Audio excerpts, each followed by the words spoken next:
Eu preparei uma palavra muito linda que foi se conectando, eu fui estudando versículos e aquilo foi se formando, se conectando. E ao final eu dei esse título, esse nome, a plenitude da graça. Porque normalmente a gente pensa que a graça ela é relacionada com não ter custo, né? Na quinta-feira nós falamos sobre isso. É de graça. E a palavra graça na língua portuguesa ela tem esse sentido de sem valor, né? E a palavra graça na Bíblia é outra coisa completamente diferente, outro conceito completamente diferente. Então falar sobre graça é muito importante, é muito interessante. E esse gráfico, né, isso vai se tornar um gráfico, vai falar dessa completude, dessa plenitude de vivermos essa graça em todos os sentidos. E vamos caminhar porque é muito legal. Nós andávamos assim no pecado, envolto no pecado. Éramos nós ali e essa camada vermelha ali como se fosse o pecado. E nós andávamos, como diz Efésios 2, mortos nas ofensas, nos pecados, andando segundo as potestades do ar, os príncipes das trevas. Andávamos satisfazendo todos os desejos da nossa carne e dos nossos pensamentos. Vivíamos como se verdadeiramente não houvesse Deus, não existisse Deus.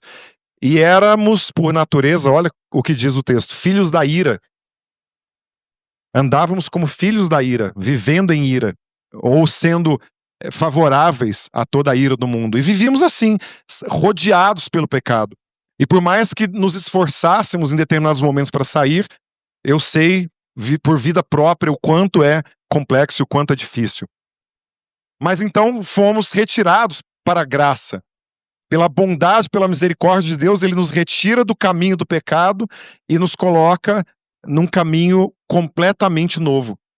E nesse cenário, eu vou chamar esse lugar de graça, esse estado aonde nós estamos de graça. E nós vamos caminhar em vários aspectos da graça para podermos entender um pouco mais sobre ela. E percebam que o tamanho do pecado, apesar de ser grande em relação a nós, a graça ela é maior. E o texto de Romanos 5,19 diz isso.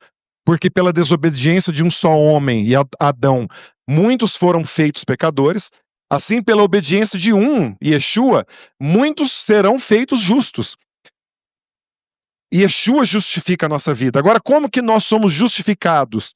Nós precisamos ter um padrão para que esse padrão nos mostre o padrão antigo que vivíamos para um padrão novo. E qual é esse padrão?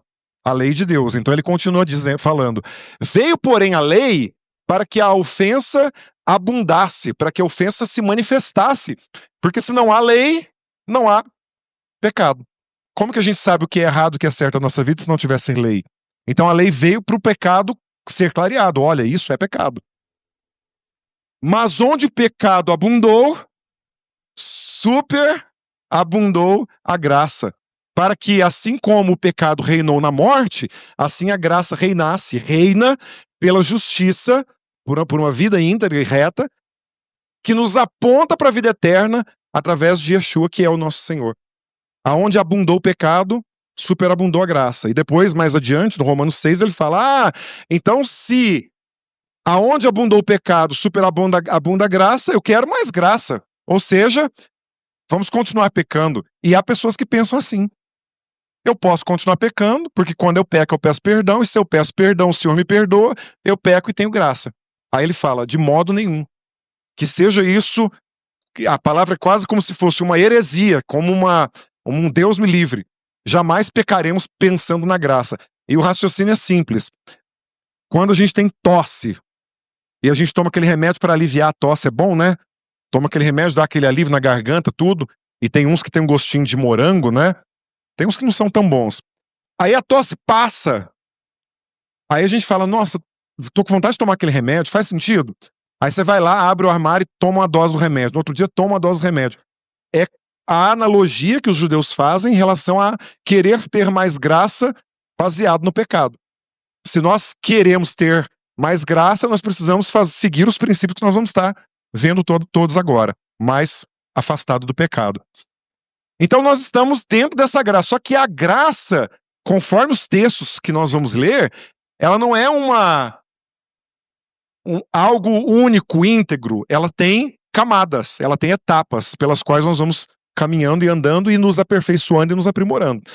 O fato do Senhor ter nos tirado do pecado e nos levado para o reino da luz foi a ação da graça, ponto.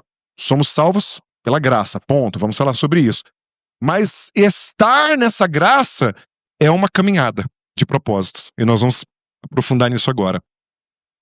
Então a graça eu dividi em vários níveis, aonde nós vamos caminhando, para que nós possamos atingir a plenitude dessa graça por graça, graça sobre graça. A palavra grega desse texto de Romanos 1, 14, 18, é graça ante, a palavra ante, de antígeno, de contrário, uma graça ante uma graça, mais interpretada na forma de uma graça que é além de uma graça que já havia.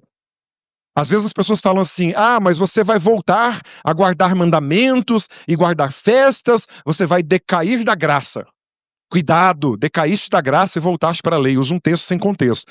Aqui João diz, o verbo se fez carne, Yeshua habitou entre nós, o unigênito de Deus, cheio dessa graça e dessa verdade. O discípulo de Yeshua, João, testificou dele e disse, este Yeshua é aquele de quem eu dizia que veio após mim, é o primeiro do que eu, e através dele recebemos a plenitude e graça sobre graça. O que ele está falando? Já havia uma graça. A graça de Deus sempre houve. Das coisas que Deus criou antes da terra, a misericórdia, Hesed, já era uma delas. Já havia antes de Gênesis 1 a misericórdia de Deus. E ela é manifesta de Gênesis a Malaquias, no nosso cânon aqui, na nossa forma de escrever. Durante toda a existência da humanidade, antes de Yeshua, sempre houve graça. Mas Yeshua trouxe uma graça de salvação, de plenitude. Por isso que diz graça sobre graça. A lei foi dada por meio de Moisés. E as pessoas leem esse texto falando, aí, tá vendo? Não, a lei foi por Moisés, mas a graça é por Yeshua. Mas se nós não tivéssemos lei, nós vamos memorar a morte do Messias, que morreu por nós. Por que a morte dele tem poder para nós? Porque havia uma lei que dizia que o sacrifício do cordeiro encobria o pecado. Se aquela lei é anulada, se não tem mais lei, conforme o princípio bíblico, o sacrifício de Yeshua seria invalidado. Isso é muito grave. O sacrifício de Yeshua é respaldado na lei. E é isso que o texto diz. A lei foi dada por Moisés. A graça e a verdade, a clareza, a plenitude, através de Yeshua. E Deus nunca foi visto por alguém. Porém, o unigênito, o Filho, o Messias, que está no seio do Pai, revelou ao Pai a nós. Isso é a completude da graça. Nós não podemos ter visto a Deus, mas podemos ter a revelação de quem é o Eterno através do Messias. Por causa dessa graça. Então vamos avançar em cada item. O primeiro item que a gente precisa ter é acreditar, é confiar. É falar, eu deposito a minha fé nessa esperança. Eu deposito a minha fé nesse resgate que o Senhor fez sobre a nossa vida. Certa feita eu abri a conta num banco. Não vou falar o nome do banco. Eu mandei os documentos, me deram uns 10 minutos, eles falaram, sua conta está aprovada. Aí eu fiquei... Eu senti um mal-estar, porque foi muito rápido. Foi muito, sabe, assim, eu sei que a gente está vivendo uma era, mas começou a me dar uma desconfiança, um medo. Aí eu fui lá, fiz um depósito um tempo, negaram um depósito. Aí eu falei, tá estranho. E aí eu fui começar a ler, estudar um pouco mais sobre aquele banco e começou a me dar uma falta de credibilidade no banco. Eu fui lá e encerrei a conta. Rapidamente. As coisas de Deus, elas têm um aspecto racional. E às vezes as pessoas me procuram e falam assim, eu tenho um grande problema, eu sou racional. Aí eu falo, você tem um grande benefício, porque Deus é racional. Deus, ele raciocina tudo. Deus, ele pensa em tudo, ele esquadrinha tudo. Ele esquadrinha os nossos pensamentos. Ele não é um Deus efêmero, que, tudo é tão bonito, e fica aí Não, ele raciocina, ele pensa, ele julga, ele analisa. O que a gente não pode é deixar com que esse raciocínio, esse intelecto, enrijeça a nossa fé. Mas a nossa fé, ela precisa ter razão. Nós precisamos prestar contas da nossa fé para podermos viver. E isso não impede que nós vivamos as coisas que são espirituais, que não se explicam claramente. Confiar, acreditar. Vamos seguir? Vamos adiante? Hebreus 4,15 fala, nós não temos um sumo sacerdote humano que não se compadeça das nossas fraquezas, mas nós temos um sumo sacerdote, Yeshua, que foi tentado em todas as coisas.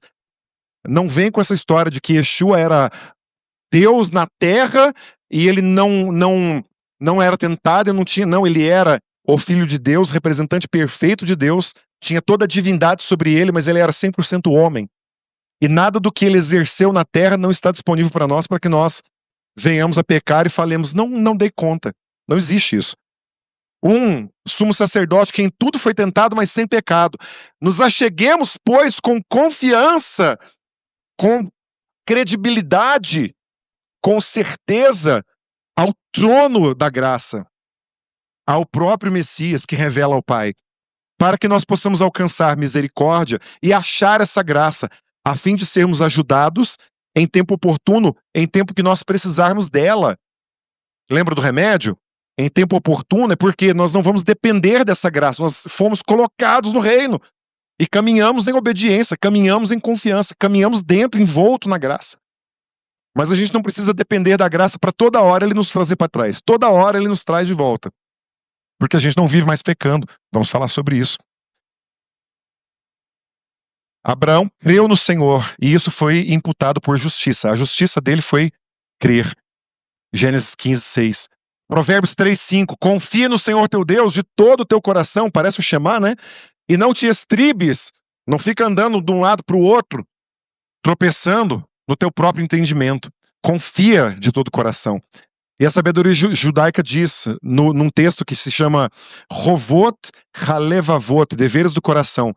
Bitachon, confiança, significa descansar na certeza de que Deus cuida de tudo. Você coloca o seu dinheiro no banco e sai com um papelzinho. Você confia? Ah, confia. Você sai com um papelzinho. Às vezes você vai lá, pega seu salário inteiro. Ou às vezes você só olha no celular, no extrato e fala lá, tem o dinheiro lá. Você confia no banco. E acreditar e confiar em Deus é ter a certeza e descansar que Ele cuida de tudo. Ele domina tudo. Ele não simplesmente controla tudo. Ele gere tudo. É completamente diferente. E João 14:1, o próprio Yeshua diz, não fique perturbado. Acredite em Deus, creia em Deus e creia também em mim. Na via inversa, não creia no Messias, não creia em Deus e fique perturbado. Se a gente fica perturbado, é esse o critério. Então, o primeiro item, acreditar e confiar. O Senhor já nos colocou, agora eu tenho que dar o meu passo de confiança. Adiante, eu preciso ter fidelidade. E fidelidade e acreditar são duas palavras sinônimos de fé. Acreditar e confiar, mas eu entendo que fidelidade tem a ver com estudar a palavra e obedecer a palavra. Porque como que eu posso ser fiel à palavra de Deus sem estudá-la, sem conhecê-la? E eu acho que nós estudamos pouquíssimo. Pouco. Nós estudamos muito pouco. Eu só consigo ter fidelidade a Deus se eu conheço a verdade e a vontade dele. Então, fidelidade eu relaciono com estudar e obedecer, porque se eu não obedeço, como que eu demonstro minha fidelidade? Tito 2, eu não vou ler o texto inteiro, fala assim, que nós servos agrademos ao Senhor em tudo, não sejamos contraditores, defraudadores, tenhamos bondade, lealdade, e em tudo nós sejamos ornamento da doutrina de Deus. Nós temos que ser ornamentos da doutrina de Deus. O que é isso? A igreja não fica toda linda e decorada? Não é bonito, não é agradável? A palavra de Deus tem que ser em nós temos que ser o ornamento dessa palavra. Nós temos que tornar a palavra de Deus bela, porque o mundo rejeita a palavra. As pessoas odeiam a palavra de Deus, rejeitam, abolem, não querem. E nós temos que ser esse adorno da palavra de Deus. E quando eu sou adorno da palavra de Deus, eu estou sendo fiel e obedecendo. É nesse sentido que funciona. Porque a graça salvadora de Deus se há manifestado a todos os homens. Através de quem? De nós que adornamos. Nós transportamos essa glória, nós transportamos essa graça, nós transportamos essa palavra. As pessoas leem a Bíblia através de nós. Abandonem as concupiscências, vivam uma vida de esperança, né? Saiam de toda iniquidade, purifiquem a si para serem um povo especial, zeloso de boas obras. Aqui já está falando de uma outra etapa. Mas guarda esse texto, porque eu falei no início que eles todos se concatenam. Nós fomos achados por Deus e entramos nessa graça também para boas obras, e nós vamos falar mais disso adiante. Sermos ornamentos da doutrina de Deus. Existe um princípio chamado emuná neemaná, que é a fé verdadeira. A fé verdadeira, emuná neemaná, de Neeman, de fidelidade. A fé verdadeira se torna a fidelidade, sendo um compromisso com o estudo e a prática da Torá. Isso é uma frase judaica. A fé verdadeira se torna em fidelidade a partir desse compromisso em estudar e praticar a palavra. Ah, mas está tudo tão difícil na igreja, eu vejo tantos problemas, eu vejo tantas pessoas fazendo isso, fazendo aquilo, né? A gente tem às vezes olhado mais para o erro do que para o acerto. Se a gente colocar nossos olhos mais firmes na palavra, a gente olha menos o erro. E quando a gente encontra o erro, a gente vai ser o quê? Adorno da palavra, para poder trazer o acerto, que foi o que nós fizemos agora na Havdalah. Todas essas dinâmicas, elas têm que ser profundas. Eu tenho que exercer o bom perfume do Messias. Estas são as palavras que hoje te recomendo e ordeno, que estejam no teu coração. Ensinarás diligentemente aos teus filhos. A gente só ensina aquilo que a gente vive. E Deuteronômio 6, no Shema. Josué falando, medita na Torá de dia e de noite, para que tenhas bom êxito. Eu acho que esse e noite não é uma boa tradução. Eu entendo que deve ser, medita na Torá de dia até a noite, para que tenhas bom êxito, porque é isso que o Shema fala, de acordar ao dormir. E a sabedoria judaica em Pirkei Avot, que é um livro, a ética dos pais, não é o estudo que é essencial, mas a prática. Mas como que eu pratico algo que eu não estudo? O estudo é menos essencial do que a prática, mas eu só consigo praticar aquilo que eu estudo. A prática é mais nobre, mas o estudo é fundamental. E quando eu estudo a palavra, eu estou dizendo para Deus que eu estou vivendo na graça. Mateus 5,15, o próprio Yeshua fala, não penseis que eu vim abolir, revogar a Torá ou os profetas. Eu não vim revogar, mas plirosai, cumprir. Plirosai, tornar pleno. Tirar o que é errado na guarda e trazer a plenitude disso. E ele próprio, quando questionam a ele sobre determinadas coisas, Yeshua dá a seguinte resposta. O que você está lendo na Torá? Como você lê? O que você está entendendo disso? Yeshua nunca entregou só respostas prontas. Muitas vezes ele falou, o que está na Torá? O que Moisés disse? Se vocês crescem no que Moisés disse, vocês creriam em mim. Como que a gente crê em Yeshua se a gente não crê no que a lei diz, os profetas dizem, os livros históricos de sabedoria dizem?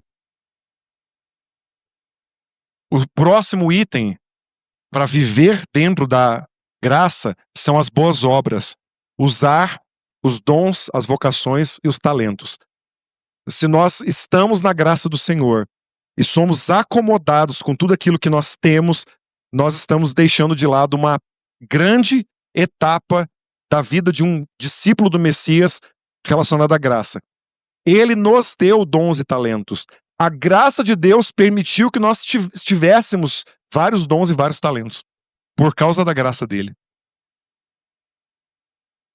E o apóstolo Paulo, em 1 Coríntios, fala assim, olha que lindo isso.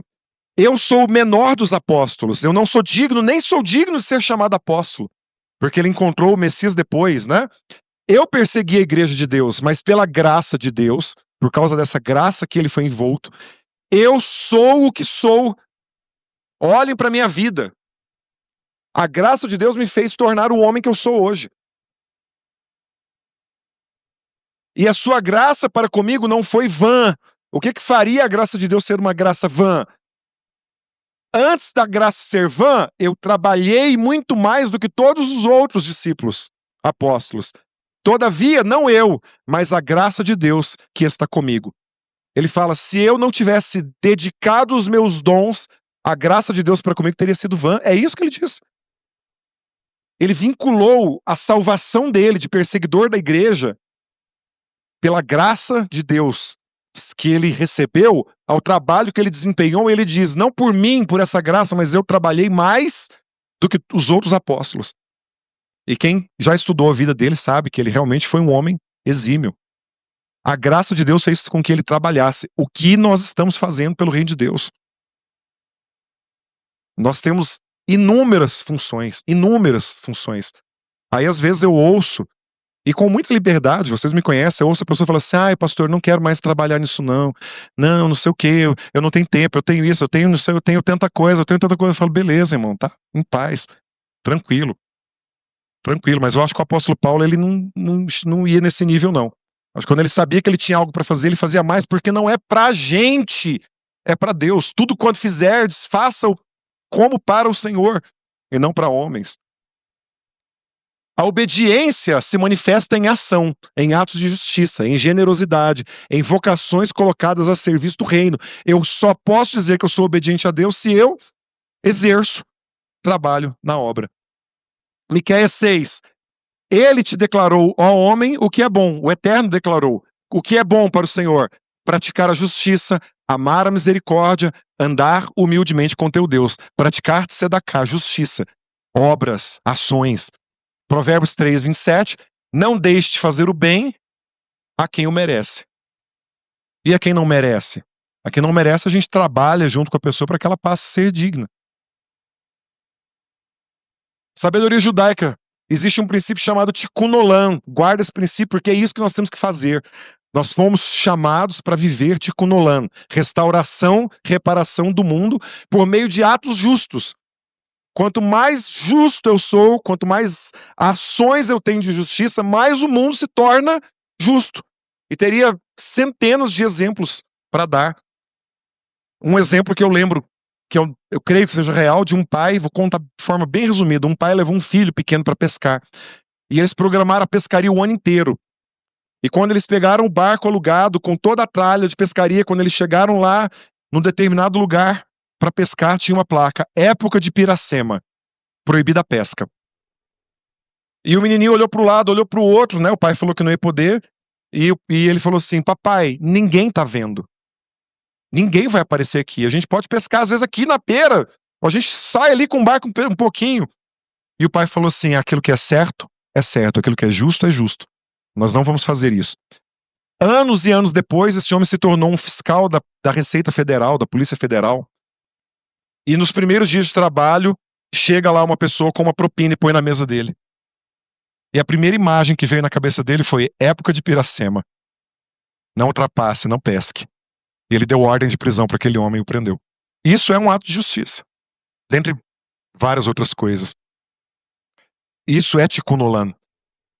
No Talmud diz Gemilut Hadassim. Gemilut Hadassim, atos de bondade, são maiores do que a caridade. O que significa? Eu posso pegar uma cesta e dar uma cesta, é ótimo. É uma caridade. Mas o ato de bondade é a justiça de Deus sendo praticada, em todos os sentidos. Tiago 2 diz que a obra sem fé é morta, a fé sem obras é morta. E Efésios 2 diz que nós fomos criados no Mashiach para boas obras. Nós não podemos ficar parados. O tempo vai passar, você vai olhar para trás e vai falar assim, quanta coisa eu deixei de fazer para o reino de Deus. Efésios 4, um só Senhor, uma fé, um batismo, mas a graça foi dada a cada um de nós, segundo a medida do dom de Cristo. A graça foi dada a cada um conforme os dons que o Messias tem para dar para nós. Conforme os dons de Cristo, nós recebemos graça para andarmos em boas obras porque fomos criados nele. E Yeshua subiu alto, levou cativo o cativeiro, ou seja, nos tornou livres e deu dons aos homens. Dons para quê? Para a gente ficar sentado? Ou para a gente demonstrar a graça de Deus para o mundo? Você não sabe fazer uma coisa só, você sabe fazer várias coisas, muitas coisas. Você não pode fazer uma coisa só, você pode fazer várias coisas para o reino de Deus. Próximo item, ser família de Deus. E ser família de Deus tem a ver com congregar. Efésios 2 é um texto extremamente conhecido e vai falar: nós éramos rejeitados, nós vivíamos em pecado. Eu abri com Efésios 2, mas separados da comunidade de Israel, mas o sangue do Cordeiro nos une à comunidade de Israel e nos faz Mishpahat Adonai, família de Deus. Se nós não temos a consciência, isso eu acho que é um dos textos que eu mais repito aqui. Se nós não temos a consciência de que nós somos família de Deus, nós não exercemos essa graça. Se nós rejeitamos Israel, nós rejeitamos a graça de Deus sobre a humanidade, porque deixamos de ser família do Senhor. Pelo sangue de Cristo, nós chegamos perto e nos tornamos família. Kerilat Kedoshá significa a casa da paz, uma casa da santidade, aliás. E fala na sabedoria judaica: a verdadeira espiritualidade, a espiritualidade autêntica, floresce no meio da comunidade. O povo de Deus reunido para oração, ensino e partilha. Boas obras. A família inteira unida em boas obras. Ah, não quero congregar mais não sei o quê, cansei desse povo. Como eu ouvi uma pessoa me falar esses dias, Deus não habita em templos feitos por mãos de homens, então não adianta vir para esse negócio de templo, não. Bobagem. Deus habita dentro de nós, né? Não é esse entendimento. Deus não mora aqui dentro, mas ele anda no nosso meio, ele está no nosso meio. A espiritualidade autêntica só floresce na comunidade. Vai se isolar e vai apagar o Espírito Santo na sua vida. Quão bom e agradável que os irmãos vivem em união, em salmos. Ai do que estiver só quando cair, Eclesiastes. Ai do que estiver só quando cair. Eu não entendo pessoas que se isolam, querem ficar sozinhas. Talmud, para Rot Sexto, a oração feita em comunidade nunca é rejeitada. Claro, é um exagero, né? É uma maximizando.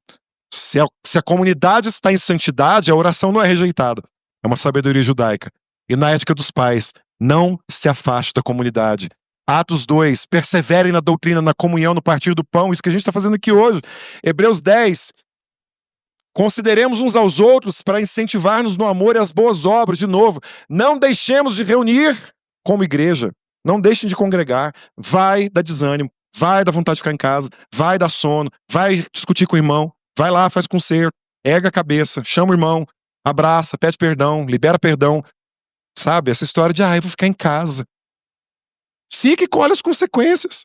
É ruim, é péssimo. Você quer decair da graça, é ficar quieto em casa. Não é guardar mandamento. Encorajemos uns aos outros, ainda mais sabendo que o dia se aproxima. Lá naquela época eles esperavam ardentemente a volta do Messias. E nós agora? Muito mais. Hebreus. E por fim, para nós vivermos na graça, rodeando, selando isso tudo, é a santidade. Que vai fechar tudo isso. É um estilo de vida.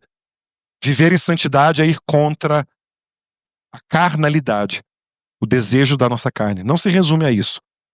Mas a nossa carne, ela pulsa pelo pecado.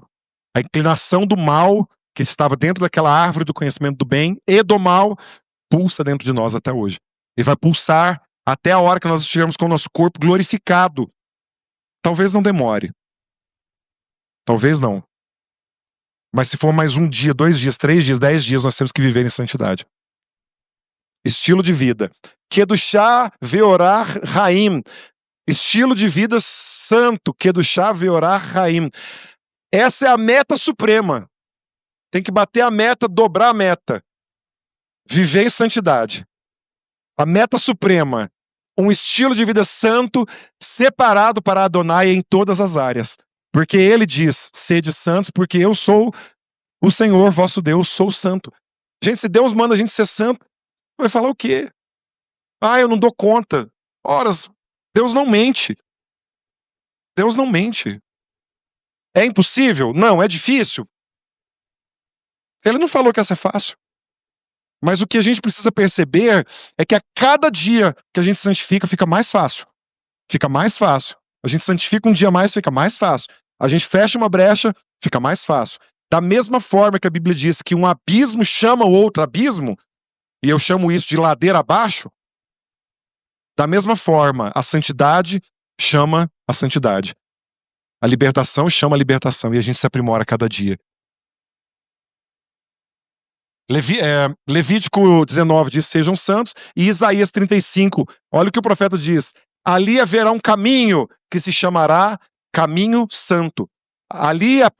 Ele estava falando, ali haverá um caminho que se chama Yeshua, o caminho da santidade. Ande por ele. Ande pelo caminho da santidade. Olhe ao seu redor e veja se a sua vida está envolta em santidade.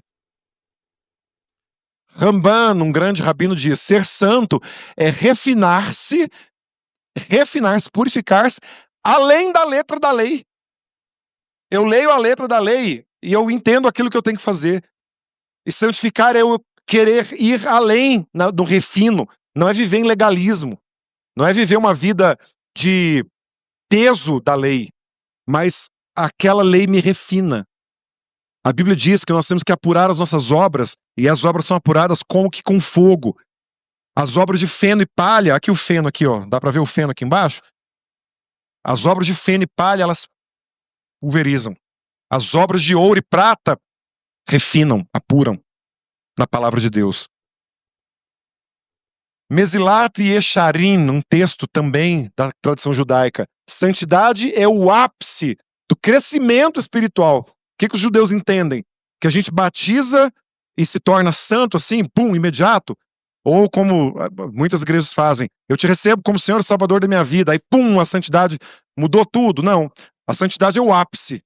E se é o ápice, significa que eu tenho que aprimorar cada dia. E nunca nós vamos nos achar santos suficientes diante daquele que é todo santo. Sede santos em toda a vossa maneira de viver, diz 1 Pedro, toda a maneira de viver. Romanos 12:1. Apresentai os vossos corpos como sacrifício vivo, santo e agradável a Deus. Da mesma forma que Yeshua se entregou como sacrifício santo, só que ele foi um sacrifício de morte, nós temos que entregar a nossa vida como sacrifício vivo, santo, que seja agradável a ele.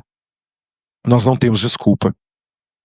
Hebreus 4, o texto que eu abri, e eu vou ler ele pela última vez. Porque nós não temos um sumo sacerdote que não possa compadecer-se das nossas fraquezas. Eu tenho fraquezas, você tem fraquezas. Do último dia que você participou de uma santa ceia até hoje, certamente nós pecamos. E nós temos um sumo sacerdote que está tentando, com todas as estratégias e forças que ele tem, nos trazer de volta à santidade. Porém, temos que, como nós, em tudo foi tentado, mas sem pecado. É possível não pecar mais. Pecamos, vamos pensar assim, ó, pecamos até hoje. Vamos parar? Todos nós, parar definitivamente pecar e viver uma vida de santidade?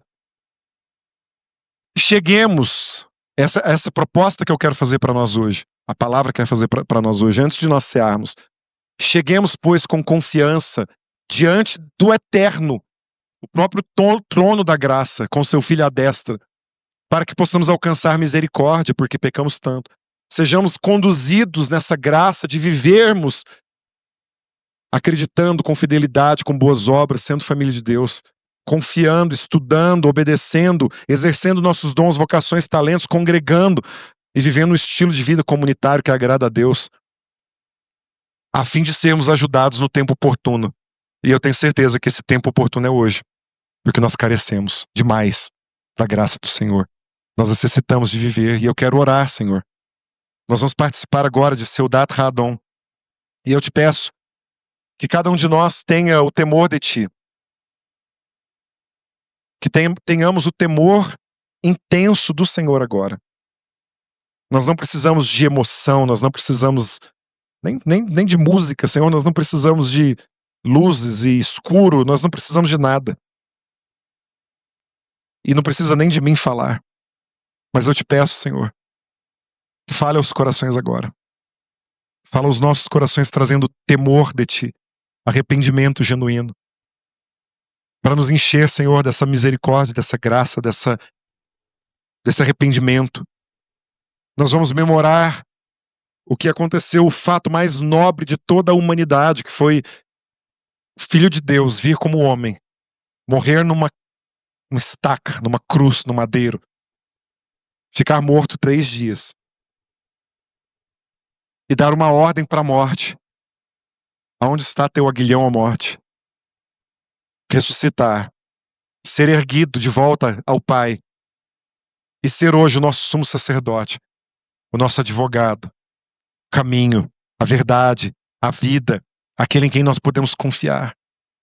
Nós não queremos pegar um pedaço de pão aqui, Senhor, e comer, de qualquer forma, um cálice. Nós queremos a reverência, discernir o corpo. Viver dessa forma é discernir o corpo. E assim, Senhor, nós nos ansiamos. Em nome de Yeshua. Amém, amém, amém.